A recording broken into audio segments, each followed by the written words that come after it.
BTXL versus Fnatic. It is the first time that we have got these teams together since the finals of the NLC Spring Split.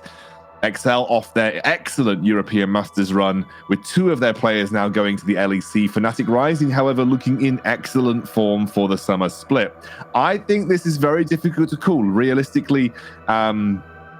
Realistically, I think Fnatic have done better, but of course that is mostly in their own group. They did lose to Dusty really randomly, although let's be fair, XL almost lost to Dusty, so at the end of the day... Arguably they're in the harder group because there are more teams stacked together for that top 3. True. Yeah, no, I think it could be right. I mean, Riddle's still keeping it alive in that group, right? Yeah. So I think this is a really exciting matchup. I think is the first real litmus test for the top end of the NLC that we're going to get. I think it will be very telling as well. I don't think BTXL have looked that hot this season. I think they've looked a little shadow of their European Masters self, whereas Fnatic, I think, have come back with something to prove.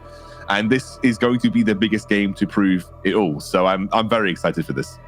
Yeah, no, I agree. I think definitely, Fnatic have looked hungrier since their European Masters, disappointing performance, but at the same time, whilst XL have definitely underperformed so far in summer, they look to be a little more back. And, we're obviously with the news of Marcoon and Advian stepping up to the LEC team. Yesterday, they just played like they didn't really have much of a care in the world, and they just kind of stomped. So, that being said, it was godsend. All right, so let's not take it out of proportion here. But if that's the kind of level of performance that we're going to get, where they seem to be, so on point, I wonder how Fnatic will actually deal with it. I think if we're seeing that sort of ceiling BTXL again, will Fnatic Rising have improved enough from spring to now to be able to still take them down?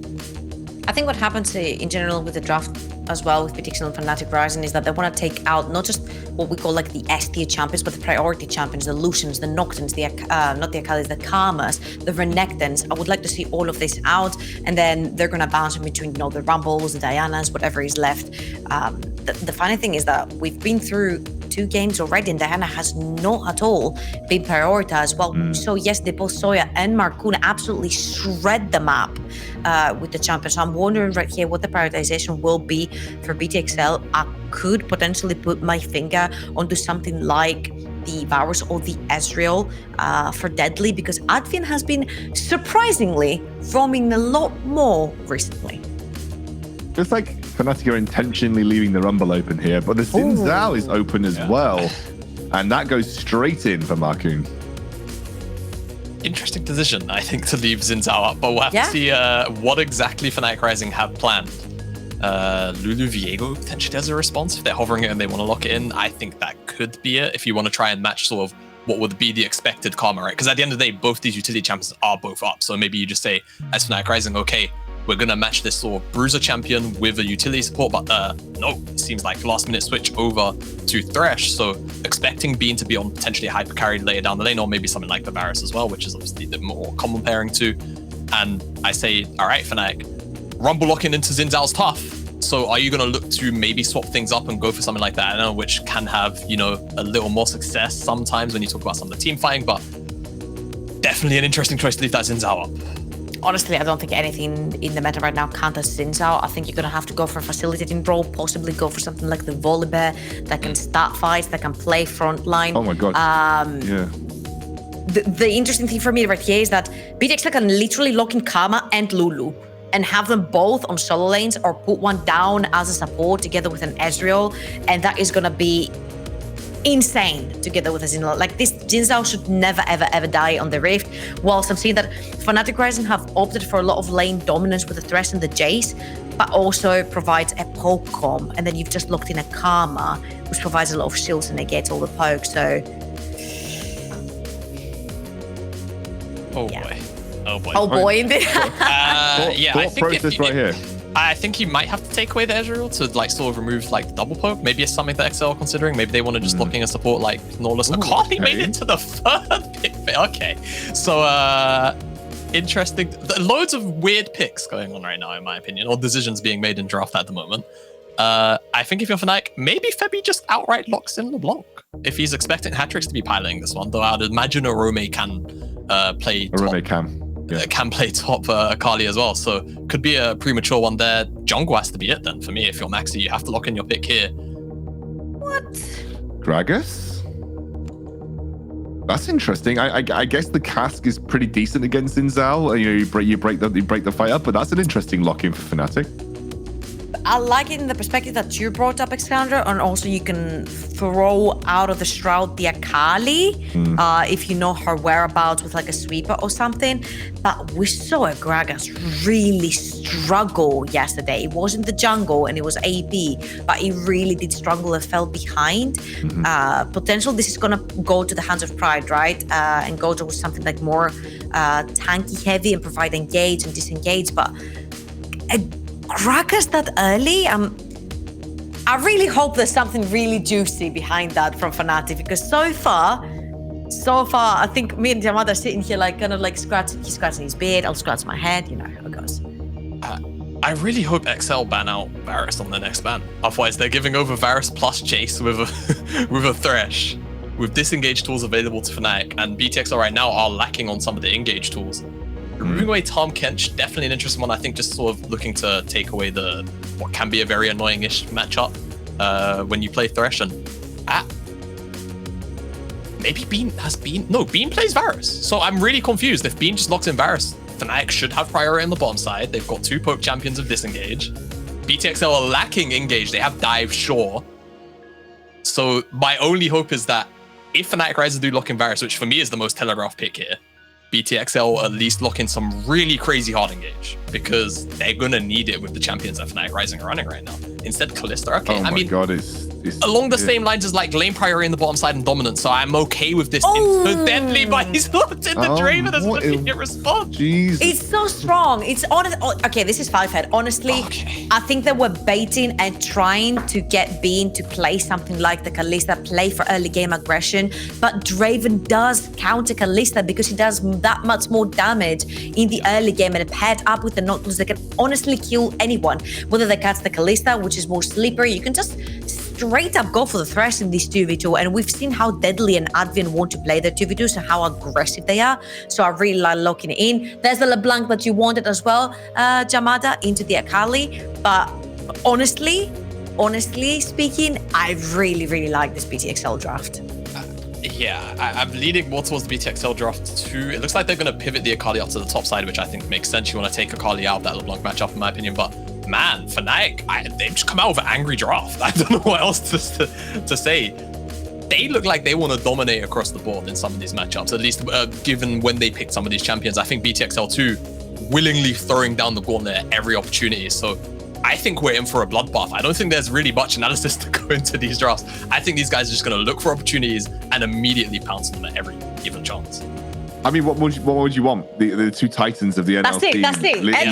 Let's go. Brawling like left fist, right fist, left fist, right. I mean, that's what we want to see. At the end of the day, I love that Deadly and Advian essentially just threw the gauntlet down in the bot side of the map as well. Look, I don't want to waste any more time here.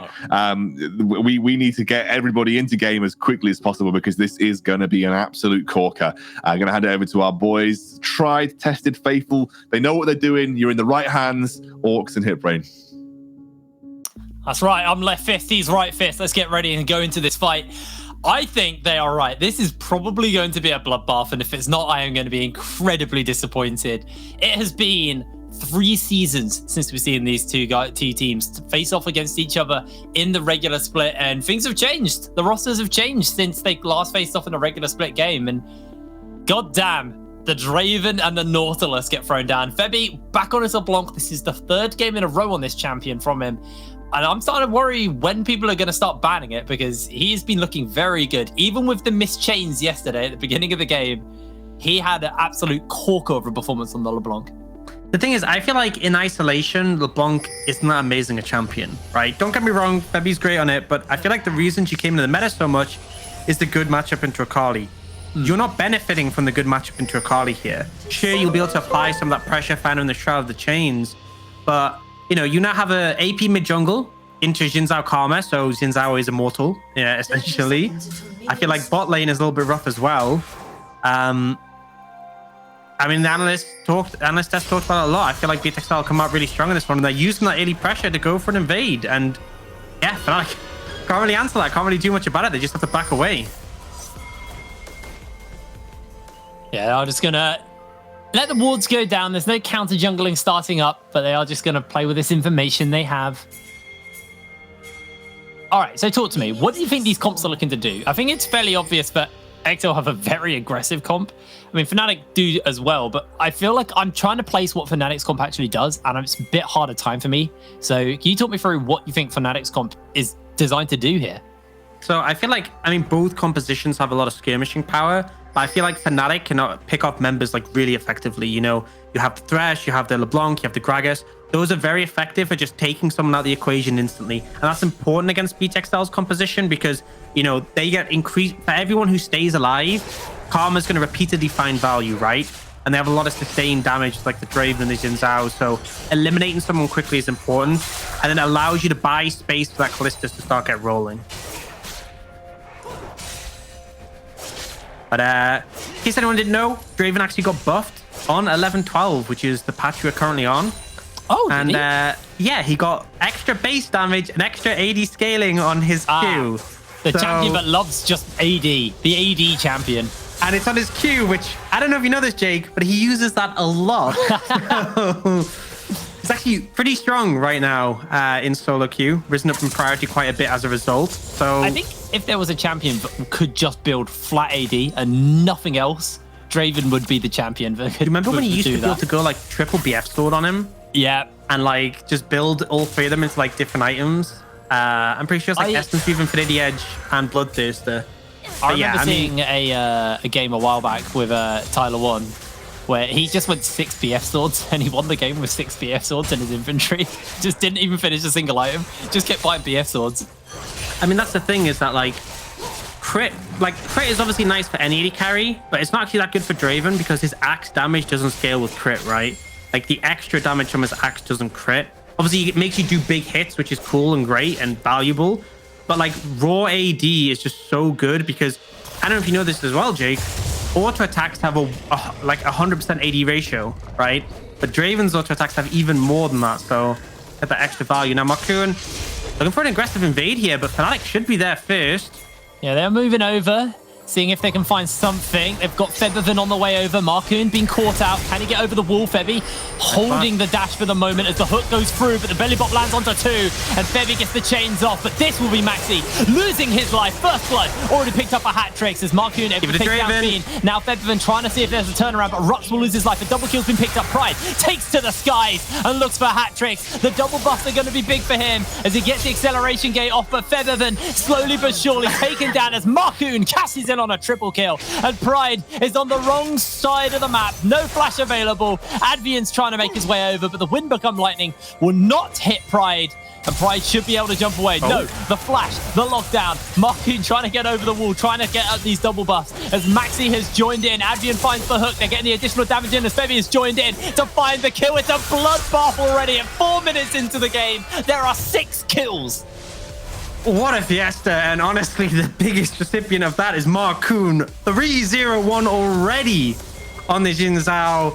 I mean, if you're going to get a start of the game, that is going to be it. And again, with the Karma in the mid lane, being fed on Xin Zhao has increased value. My only disappointment is we didn't see Deadly get a kill. In honesty, though, I don't think it matters. This early in the game, you don't have any stacks to cash in on.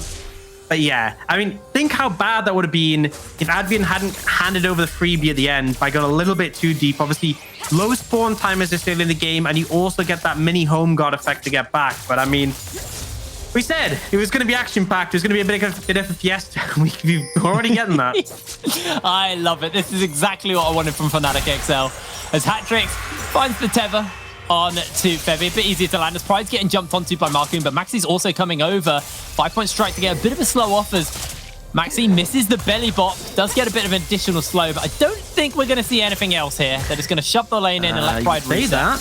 I see Featherven. He hasn't got ultimate, but he has the ignite. He has the flash. Goes in for the distortion. Misses it. Needs to land the chains. Able to do so. The ignite is down. Trying to get the damage off onto Marcoon. Shut down by Maxi. Not the target they wanted to find the shutdown on, but they'll take it. They're happy with this. And Arome now has to try and dodge away from everything. Looking for Featherven. Trying to find the turnaround. He comes in. The Shuriken Flint. Febby finds the kill.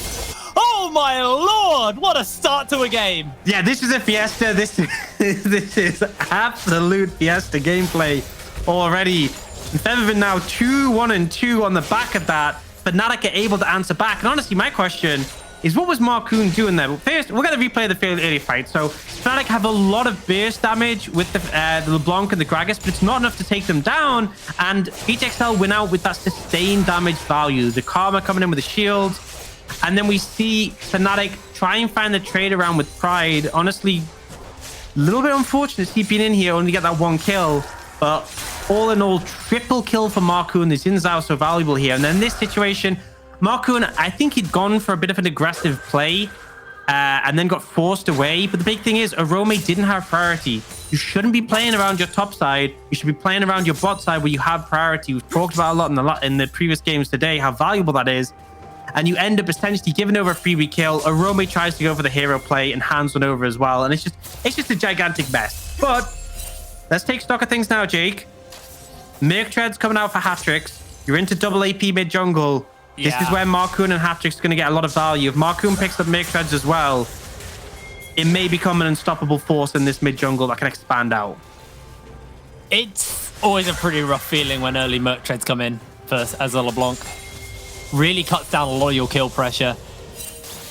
Has now got the Mimic available, so I've got additional burst or additional safety with the double distortion. As both of the supports are hanging around this mid lane, Rux is going to go for the reset while Advian spotted out on the ward. So Rux is not going to cancel his reset and looks to rejoin the action. I feel tense. I feel like there's just a fight coming at any moment. It's honestly, any opportunity, you know they're going to try for it. Which, you know, I ain't complaining about. Kind of feels like the LPL.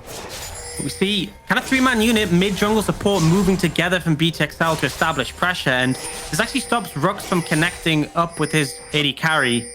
They're obviously really comfortable in this 1v1 against the Calista. I mean, you just do so much more damage per auto. It's pretty ridiculous. Yeah, both of these ADs have got their Vamp Scepter, so there's a little bit additional sustain in the lane. Okay, I like this though. Fnatic making plays on that top side. Obviously, LeBlanc can move quickly with the distortions. You have the priority top. They should just be able to pick those heralds, but they may be contested on the way out. So you're going to be able to pick it up. Maxi going to throw out the cast, catching onto Marcoon, but the free talent strike is going to be enough. He belly bobs into him and interrupts. The chains are there though, as it's a 1-for-1. Well, I mean, he stopped the body slam, but I don't think Marcoon was very good about that decision. Oh my lord! Yeah, you can see the thought process. You know, you're like, okay, Maxi kind of whiffs the Casper being engaged. You know he's gonna do it, and then yeah, might have been a bit better with the level 6, but I feel like Featherman was in range to kill you regardless. So just a little bit of an interesting play from Marcoon. But still, teams are neck and neck. Like, little bit of a gold advantage for Fnatic Rising, and they do have that Rift Herald. So definitely a window to open up more of a lead for the team. But for now, you feel like every time there's a play, the teams are just ready to answer and trade with each other. I love this, because it feels like every time Fnatic or XL have played, eventually they just get ahead and someone doesn't know how to, whoever they're playing versus doesn't really know how to deal with them. But versus each other, they're just not letting each other go ahead. They just trade blow for blow at every opportunity. Jamada is right. We were in for a bloodbath and we are getting a bloodbath. Not even that. It feels like whenever we've seen these two teams play against each other in playoffs, they've been very refined. You know, they've really worked out their identities of teams. We've got a grasp on the meta because obviously playoffs is quite extended. So they've had a lot of games on that patch. But here, mid-split, both teams, like, you know, we've spoken to XL, they've said we want to have a stronger early game. We got blasted by K-Corp in the EUM finals, so we want to work on that. We want aggression. And Fnatic are just answering in kind, and it's just pure chaos. And yeah, really good to see, honestly. Do you see dive being set up here? That point-and-click ult from Advian, really valuable here. Remember, the level 6 from Bean as of yet. Well, Bean's going to have to flash away, looking to try and jump out. Rux flays up, but there's going to be the Lantern. Bean CC'd. Bean survived just about as the charge is coming in on the top side. Pride and Arome again for a fight. Able to dodge away on the Shuriken flip from Arome as Maxi's just cutting him off. Perfect executions away to safety, but Maxi straps on the Nikes and he's going for a jog. No, it's just a crab. Don't worry, he wants crab. Yeah, actually, so I think Deadly was waiting for mana there for his ultimate and threw up, but didn't manage to hit Bean. But now, you know, we've still got play on the bot side, no kills. Play on the top side, no kills. Because the Herald, Fnatic are able to get the tower and pull the Jace, no less. So Pride in a really powerful position right now. Does mean, though, that this mid lane might be a little bit harder to break at some point. So maybe if Fnatic can secure their second Rift Herald, I'd like to see them go mid lane with it and just try to crack this tower, because eventually it's going to be pretty hard to shove into these guys in the mid lane. But Dragon on the cards potentially. We're 11 minutes in, so it's a little bit of a later Dragon. But with all the blood and all the fighting, it kind of makes sense that this is why we're having it now. Yeah, but honestly, like the bot lane of BTXL have been really strong because of this timing with BTXL resetting and Fnatic getting back on the map sooner, rotating over. They're able to pick up this Dragon. It's actually a nice decision from Maxi, able to get this without any contention and pick this one up despite the fact that his bot lane haven't been in the best position. And now Marcoon's having to head down, make sure Deadly isn't under any threat to catch this wave, but you can see Fnatic just backing away. They're happy with taking the Dragon. They're comfortable. Absolutely are. Just shoving out the mid wave. You know what time it is, by the way, Jake? Is it Chico time? 2021, dude. Come on. No, it's time to check the Draven stacks and see what we're working with. Oh, that's a good... That is kind of like Chico time. What way is that like Chico time? Chico was pretty stacked. Who was Chico? I actually can't remember who he was. Why do you... Please stop, Jake. Please. That's just not why we... I met the... what was their name? The Cheeky Girls as well. Please, can a fight start so we don't have to continue this conversation? It looks like they are feeling Chico, looking for the pullback from Bean to make sure Ruck survives. How many stacks has Deadly got? Let's get back onto normal stuff. Yes, let's pressure That's Bean, mate. There we go. 311. 312. 313. No, we're not going to count everyone, Jay. Come on.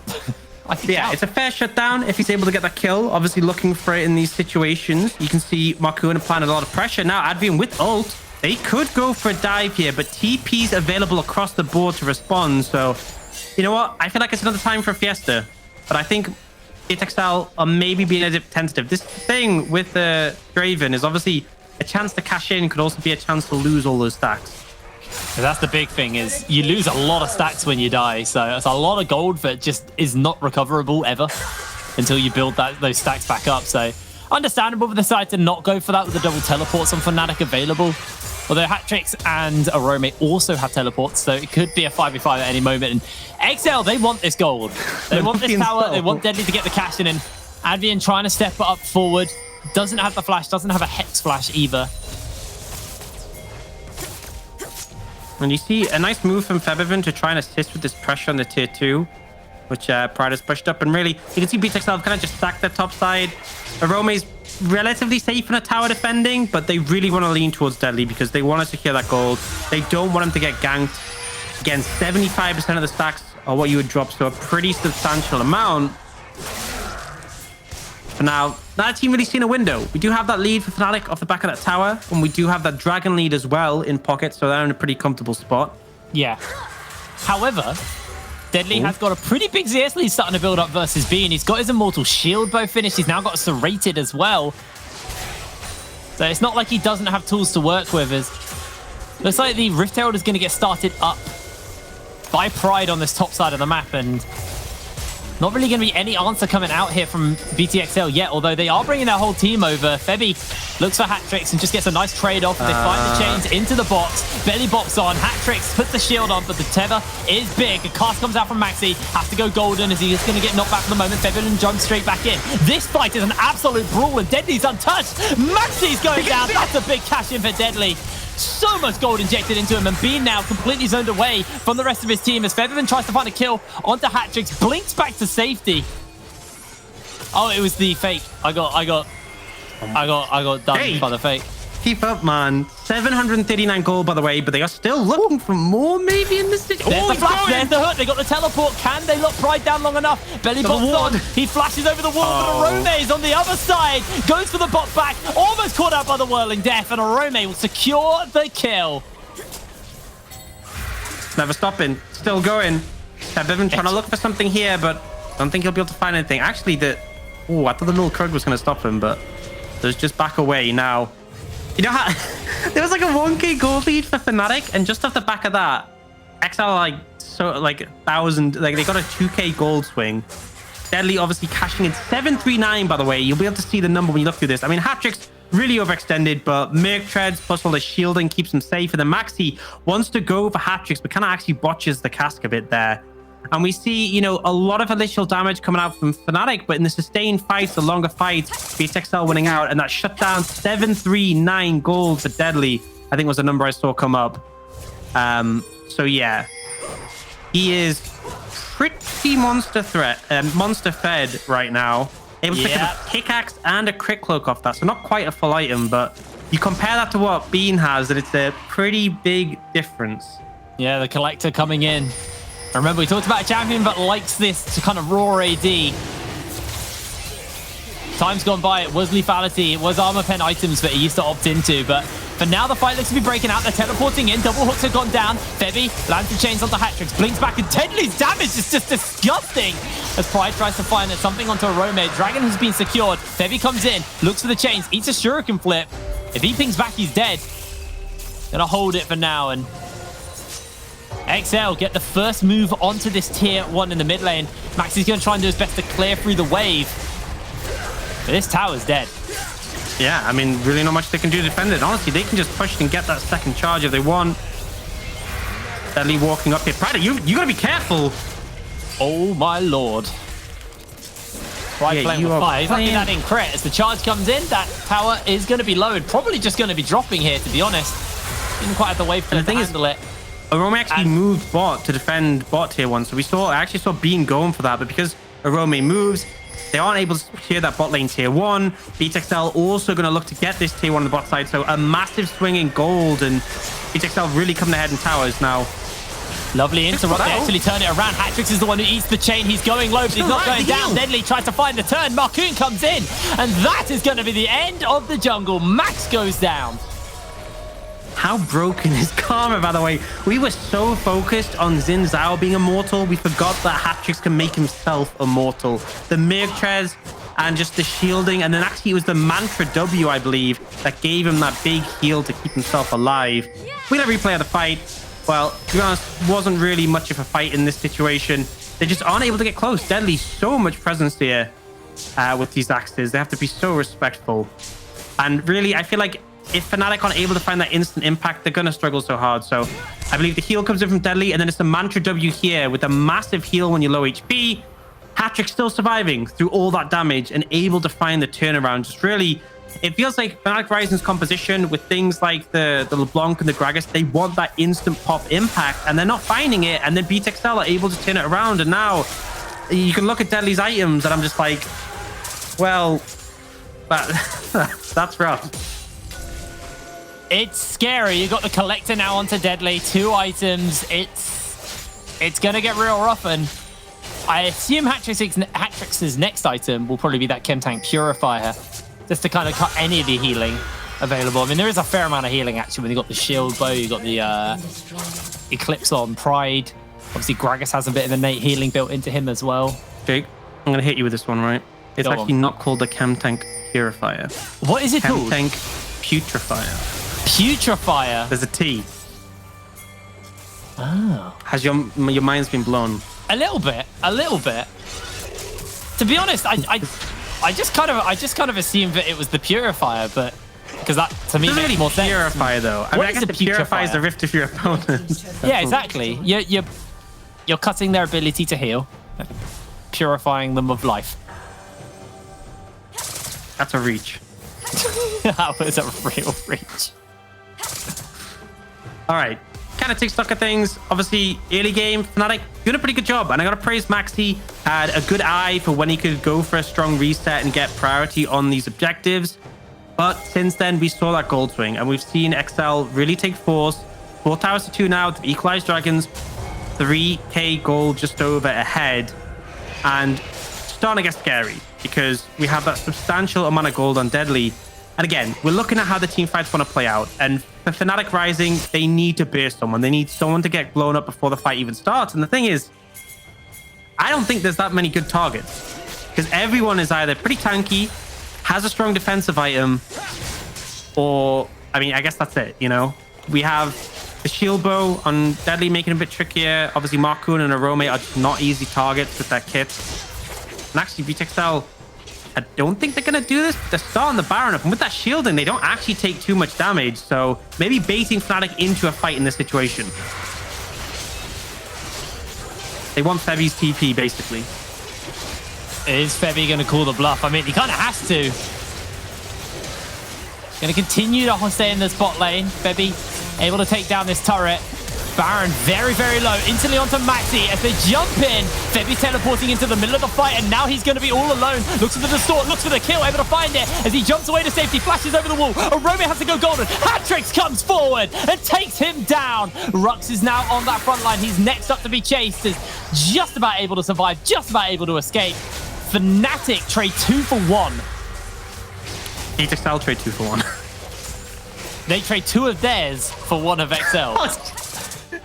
You're not wrong. You're not wrong. But BTXL coming out ahead. Minorly, the major thing is they got that TP from Febiven, but Febiven obviously got that turret in the bot side. So overall, relatively even, but they eliminate a thorn in their side, which was that pressure. Now, you see the engage coming in. Marcoon's so low and takes a shock blast before getting his ult off. And that means as soon as Febi arrives, look at this damage coming in. Nearly deletes Advienne as well. But again, you have the burst damage, you can start the fight strong, but you don't have the follow through in the extended fight. And it just feels like, you know, even if we see it start well for Fnatic, it doesn't tend to finish well in these ones. 3 items now for Deadly, by the way, compared to the, you know, it's nearly 2 for Bean, and he did finish his boots, but even so, seeing Deadly with 3 with that Infinity Edge is pretty scary. Yeah, it's very, very scary for them right now. We're seeing Bean as well, kind of focusing more on single targets with the Phantom Dancer instead of something like a Hurricane. So Fnatic kind of just saying, we need to kill 1 person at a time.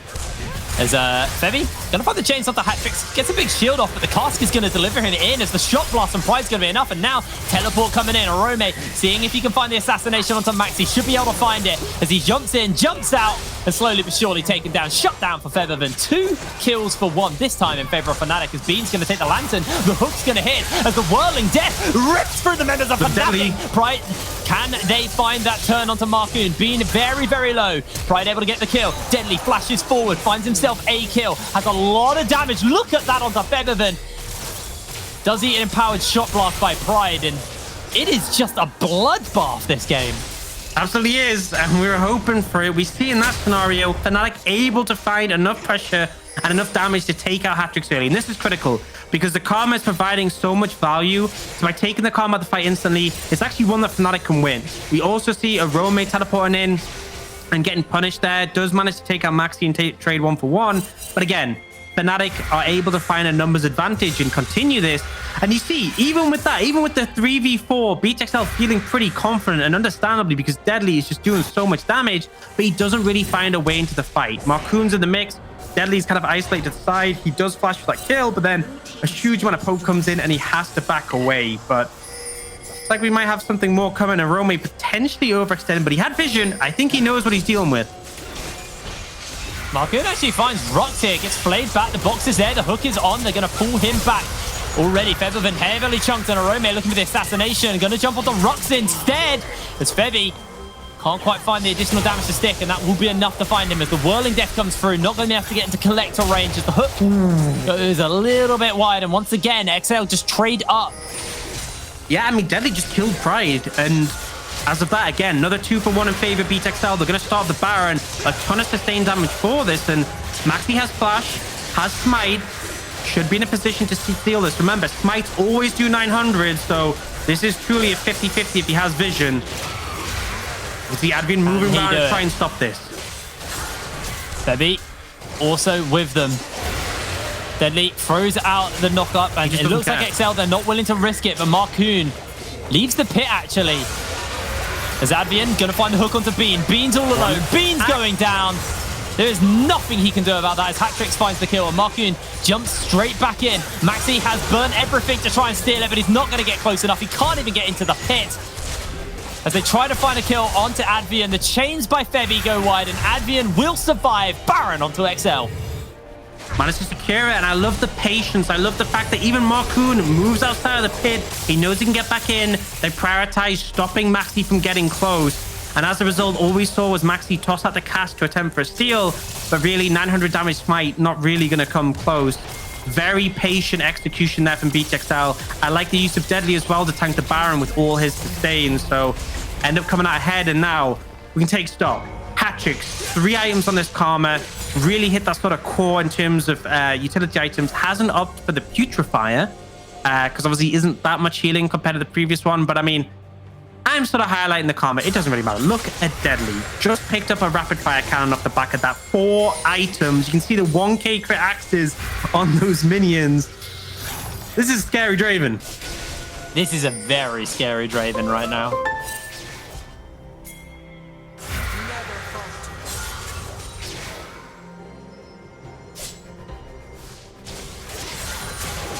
Let's see what Fnatic can do to hold and what XL can do just to continue their dominance in this game over Fnatic Rising.